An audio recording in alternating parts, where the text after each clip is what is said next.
हे क्युटीज, तुमच्या सर्वांचं स्वागत आहे सोनियाची दुनिया या यूट्यूब चॅनलमध्ये.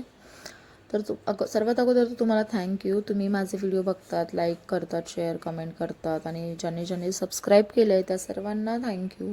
आणि ज्यांनी नाही केलं आहे त्यांनी सबस्क्राईब करा. तर आज आम्ही चाललेलो डिझनीलँडला.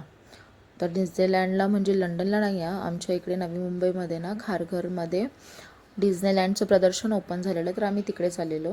तर इकडे ना आम्ही एकत्र तिकीट काढलं. तर इकडे 100 रुपये पर पर्सन तिकीट होतं. 3 वर्षाच्या खालील लोकांना तिकीट नाही आहे, 3 वर्षाच्या खालील मुलांना.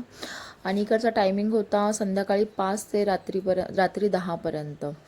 आणि हे होतं लंडन ब्रिज. इकडे एंटर केल्यानंतरच हा ब्रिज होता, लंडन ब्रिज. खूप छान होता. आम्ही इकडे फोटोज वगैरे काढले.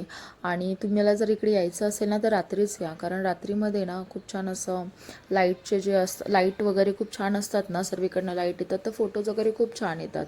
मग त्यानंतर लंडन ब्रिज क्रॉस केला ना की त्याच्या म्हणजे आतमध्ये शिरलं ना की तिकडे ना या स्टेअर्स वरून उतरल्यानंतर तिकडे ना एक असं स्ट्रीट एरिया दाखवला आहे तिथे. आणि त्यांनी नाव पण तसंच दिलं आहे त्याला, डिझनीलँड स्ट्रीट, लंडन स्ट्रीट असं नाव दिलं आहे. आणि खूप छान आहेत, पोस्टर लागले आहेत, त्यामुळे पूर्ण फॉरेन स्ट्रीटची वाईब येते. फोटोज वगैरे खूप छान येतात.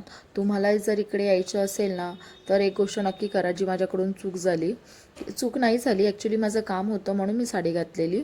पण जर तुम्हाला इकडे व्हिजिट करायचं असेल ना, स्पेशली लेडीज, तर तुम्ही ना वेस्टर्न स्टाईल वेअर करा, कारण छान दिसतं, म्हणजे त्या वाईबला मॅच होतं आणि फोटोज वगैरे छान येतात. माझी साडी एकदम मिसमॅच झाल्यासारखी मला वाटत होती, त्यामुळं मी एवढे जास्त फोटोज नाही काढले. पण तुम्ही यायचं असेल ना तर तुम्ही नक्की वेस्टर्न स्टाईल साडी वेअर करून या. वेस्टर्न स्टाईल कपडे वेअर करा. त्यानंतर इकडे मेला होता. तर नॉर्मल मेला जसा असतो ना, म्हणजे आपल्या इकडे तसाच होता. बुक स्टॉल्स, नंतर खेळण्यांची दुकानं, नंतर लोणची, पापड, ह्या सर्वांचे मोठे मोठे स्टॉल होते. आणि छान होतं. बॅग्सचे स्टॉल होते, बघायला भारी वाटत होतं. आणि म्हणजे छान पण होतं, म्हणजे क्वालिटीचा जरा डिफरन्स तर असतोच, पण छान होतं. त्यानंतर इकडे ना गालिच्याचं मोठा असा स्टॉल होता आणि हे गालिचे खरंच खूप छान होते. मला वाटतं 650पासून काहीतरी स्टार्टिंग होती, तर इकडे जवळजवळ 9,5-10 हजारापर्यंत मोठे मोठे गालिचे होते. त्यानंतर मसाल्याची दुकानं होती, छान होतं, म्हणजे सर्व छान होतं. त्यानंतर पुढे फूड स्टॉल होते, तिकडे आम्ही पॉपकॉर्न खाल्लं. नंतर कॉटन कँडी तिकडे ना बनत होती, कॉटन कँडी, मग मी कॉटन कँडीसुद्धा खाल्ली तिकडे.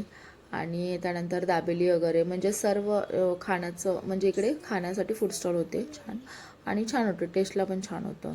त्यानंतर आम्ही हा व्हिडिओ ना मी नंतर काढला ॲक्च्युली, कारण मी तेव्हा काढला नव्हता, तिकडे गर्दी होती. त्यानंतर मी नंतर हा व्हिडिओ काढला. मग भारी वाटलेलं मला असं बनवताना बघताना, म्हणून मी व्हिडिओ काढलेला. त्यानंतर मुलांना खेळण्यासाठी खेळवलं मुलांना तिकडे. म्हणजे खाऊ स्टॉल झाला ना की पुढे सर्व खेळणी होत्या, मोठे मोठे पाळणे वगैरे होते. तर माझी मुलं तर मुलांना बाकीच्या गोष्टींना भितातच, पण हे जे होते ना मुलांचे, छोट्या छोट्या मुलांसाठी ही जी खेळणी होती ना, तिकडे आम्ही त्यांना खेळवलं. आणि कसं 100 रुपये काहीतरी होतं वाटतं पर पर्सन, ते खेळले. त्यानंतर आम्ही फोटोज काढले, मुलांनी खेळलं, खाल्लं. मग सर्व करून झाल्यानंतर आम्हाला जायचं होतं घरी. आम्ही आलेलो 6:30ला आणि घरी पोचलो आम्ही 10:30. तर असा होता आजचा छोटासा व्लॉग. तुम्हाला कसा वाटला नक्की कमेंट करून सांगा आणि तुम्हीही व्हिजिट करा. Bye, good night. आणि माझ्या चॅनलला सबस्क्राईब करा. Thank you, bye.